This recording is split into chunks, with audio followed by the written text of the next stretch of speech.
আজ আপনাদের নিয়ে যাব পশ্চিম মেদিনীপুরে এক বীরাঙ্গনা রানীর দুর্গ দেখাতে। ঝাঁসির রানী লক্ষ্মীবাঈয়ের দুর্গের কথা তো আমরা সবাই জানি।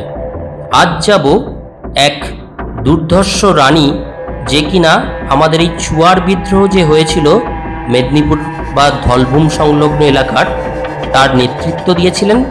দেখাবো তার পরিত্যক্ত ভগ্নপ্রায় দুর্গ, শোনাবো সেই বিদ্রোহের কাহিনী, আর দেখাবো সেই রাজবংশের জাগ্রত দেবী ও দেবতার মন্দির। চললাম কর্ণগড়। প্রথমে বলি কর্ণগড় কি করে আসবেন। হাওড়া থেকে পশ্চিম মেদিনীপুরে ট্রেনের দূরত্ব 128 কিলোমিটার। হাওড়া স্টেশন থেকে মেদিনীপুর পৌঁছানোর জন্য এক্সপ্রেস বা লোকাল ট্রেনের সুবিধা আছে। মেদিনীপুর পৌঁছাতে 2.5 ঘন্টা মতো সময় লাগে। এখান থেকে কর্ণগড় 10 কিলোমিটার। আর যারা কলকাতা থেকে সড়ক পথে যাবেন তারা NH6 মুম্বাই কলকাতা হাইওয়ে ধরে বাসে করে 3 ঘন্টায় পশ্চিম মেদিনীপুর পৌঁছে ভাদুতলা, আমি এখন দাঁড়িয়ে আছি ভাদুতলা মোড়, সেখান থেকে কর্ণগড়ের প্রবেশতোরণ দেখা যায়। এই আমরা কর্ণগড় প্রবেশতোরণের দিকে এগোচ্ছি।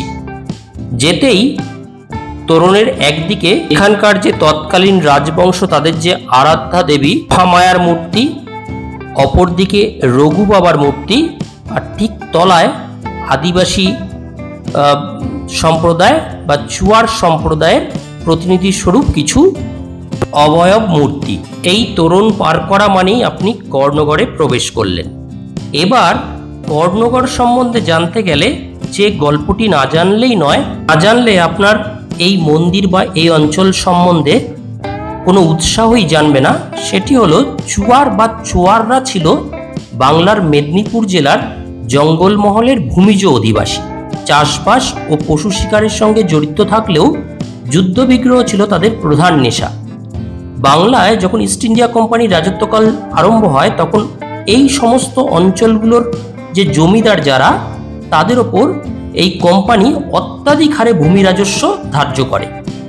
আর জমিদারদের সাথে তাদের পাইক বক্রন্দাজ বা ভূমিজ অধিবাসী যারা চুয়াররা ছিল তাদেরও বাধ্য করে এই হাই লেভেলে ট্যাক্স দিতে, যার ফলে জমিদারদের সাথে তাদের পাইক বক্রন্দাজ ভূমিজ অধিবাসী চুয়াররাও জঙ্গলমহল জুড়ে একটা তীব্র বিক্ষোভ আরম্ভ হয়।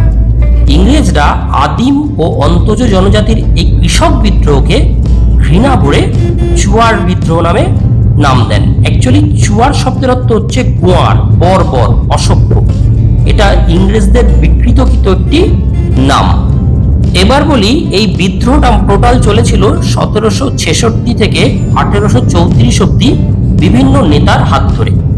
1766-তে ঘাটশিলা বা ধলভূমের ভূমিজ রাজা জগন্নাথ সিং প্রথম চুয়ার বিদ্রোহ ঘোষণা করেন। ক্রমে ক্রমে বিদ্রোহ ছড়াতে থাকে এবং পরবর্তীকালে বিভিন্ন নেতা নেত্রী এই বিদ্রোহের এই আমরা এলাম কর্ণগড়ের ভেতরে। এই জায়গাটা থেকে রাস্তা দুভাগে ভাগ হয়। ওই দূরে দেখা যাচ্ছে ডান হাতে তাদের আরাধ্য দেবী দেবী মহামায়ার মন্দির, আর সোজা গেলে রানী শিরোমণির গড় বা দুর্গ, যেটির খুবই ভগ্নপ্রায় অবস্থা আমরা যাব। এই জায়গা থেকে বাইফার্কেট হয়ে রাস্তাটা একটা যায় ডান দিকে মহামায়া মন্দির, আর আরেকটা যায় গড়ের দিকে। আমরা প্রথমে আপনাদের গড়ের দিকে নিয়ে যাই। যেটা বলছিলাম, বিভিন্ন রাজা জমিদার বিভিন্ন সময়ে চুয়ার বিদ্রোহের নেতৃত্ব দিয়েছেন। তাদের মধ্যে রাজা জগন্নাথ সিং, দুর্জন সিং, রানী শিরোমণি, সুবল সিং, রঘুনাথ সিং, গঞ্জাম সিং, বৈদ্যনাথ সিং এরা প্রধান। চুয়ার বিদ্রোহ সবচেয়ে ব্যাপক আকার ধারণ করে 1798 থেকে 1799 দুর্জন সিং এর নেতৃত্বে। কিন্তু ব্রিটিশ কোম্পানি, ইংরেজরা নির্মম অত্যাচার করে এই বিদ্রোহ দমন করে। তীর ধনুক নিয়ে যুদ্ধ করা চুয়াররা সুসজ্জিত এবং আধুনিক অস্ত্রে প্রশিক্ষিত ব্রিটিশদের সামনে দাঁড়াতেই পারে না। দলে দলে তাদের হত্যা করে ব্রিটিশরা গাছের ডালে নৃশংসভাবে ঝুলিয়ে রাখে। এই রানী শিরোমণিগড়ে ঢোকার মুখে পাড়াং নদী, এই পাড়াং নদী আগে পরিখার কাজ করত, এই গড় বা দুর্গ রক্ষার ক্ষেত্রে পরিখার কাজ করত। বলছি এরপরে আমরা যখন ঘটনাটা আর একটু বলবো আপনাদের তখন সবটাই বলবো। এবং গাছের ডালে ঝুলিয়ে রেখে জনমনে একটা ত্রাসের সৃষ্টি করে। রানী শিরোমণির আমলেও চুয়ার বিদ্রোহ এক ভয়ঙ্কর রূপ ধারণ করে। এখানে রানী শিরোমণি সম্বন্ধে আরেকটি কথা বলা হয়নি, তিনি ভারতবর্ষের প্রথম মহিলা রাজনৈতিক যুদ্ধবন্দী ব্রিটিশের হাতে। এই আমরা রানী শিরোমণির গড়ে পৌঁছালাম, এন্ট্রান্স গেট। ভেতরে গাড়ি রাখার ব্যবস্থা আছে, 2 হুইলার এবং 4 হুইলার। 2 হুইলার 10 টাকা পার্কিং চার্জ, 4 হুইলার 30 টাকা পার্কিং চার্জ। আমরা পার্কিং চার্জ কেটে ভেতরে প্রবেশ করলাম। ভেতরে প্রবেশ করতে প্রথমেই দুর্গটি আমাদের চোখে পড়ল। ভগ্নপ্রায়, অতি ভগ্নপ্রায় এবং জীর্ণ দুর্গটি। বর্তমানে সরকারের থেকে সংস্কার করার চেষ্টা করলেও কতটুকু সংস্কার আর করা সম্ভব তা বলা বাহুল্য। মেদিনীপুরের শেষ রাজা যশবন্ত সিং মারা গেলে তার ছেলে অজিত সিং সিংহাসনে বসেন। নিঃসন্তান অবস্থায় মারা গেলে তার 2 রানীর মধ্যে রানী শিরোমণি এই রাজ্য চালানোর ভার পান এবং শাসন ব্যবস্থা হাতে তুলে নেন। আপনাদের আগেই চুয়ার বিদ্রোহের পটভূমি বলেছিলাম। অতিরিক্ত ট্যাক্সের বিরুদ্ধে জমিদার এবং তাদের পাইক বরকন্দাজ এবং তাদের শ্রমিক, কৃষজ, প্রজা সবাই মিলে বিদ্রোহ করে।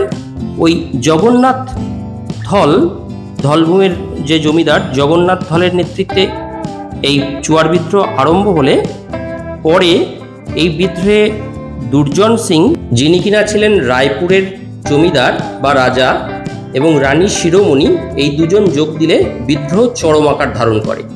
এবং রানী শিরোমণি যেহেতু নেত্রী ছিলেন, তাই 2 হাতে ট্যাক্সের টাকা, রাজস্বের টাকা তিনি এই বিদ্রোহীদের পেছনে খরচা করতে আরম্ভ করলেন।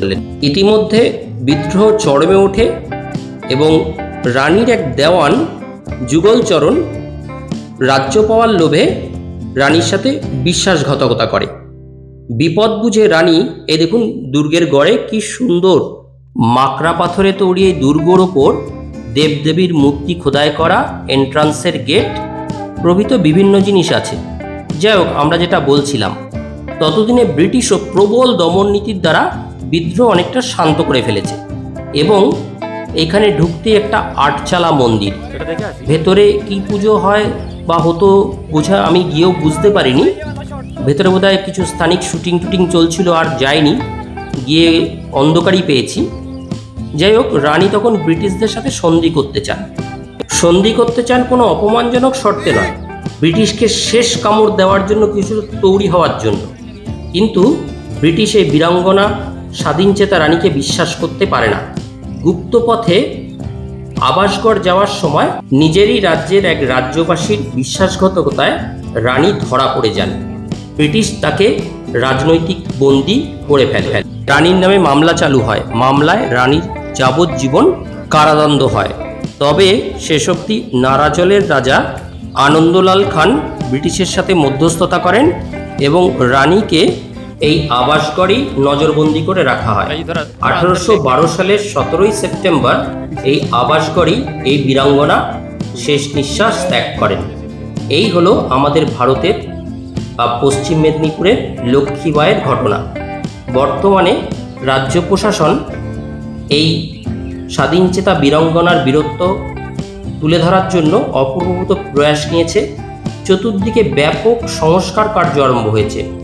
ভেতরে একটি দিঘি মতো আছে, সেটিও খুব সুন্দরভাবে পাড় বাঁধিয়ে মেরামত এবং সংস্কার করা হচ্ছে। দিঘির অপর প্রান্তে কিছু কটেজ, ওই দূরে দেখুন, আপনারা দেখলে বুঝতে পারবেন, কিছু কটেজ মতো করা হয়েছে।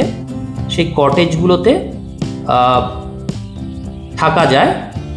আমরা ডেসক্রিপশন বক্সে আমরা যতটুকু তথ্য পেয়েছি আপনাদের এই কটেজগুলো কতগুলো বেড়া দিয়ে, কতগুলো মোকরানা পাথর দিয়ে তৈরি, সর্বসুবিধাযুক্ত এসি ঘরও আছে এবং প্রায় 100 বিঘে জমির ওপর 3 দিক বন দিয়ে ঘেরা, একদিকে পাড়াং নদী দিয়ে পরীক্ষা দেওয়া, প্রাকৃতিক পরীক্ষা।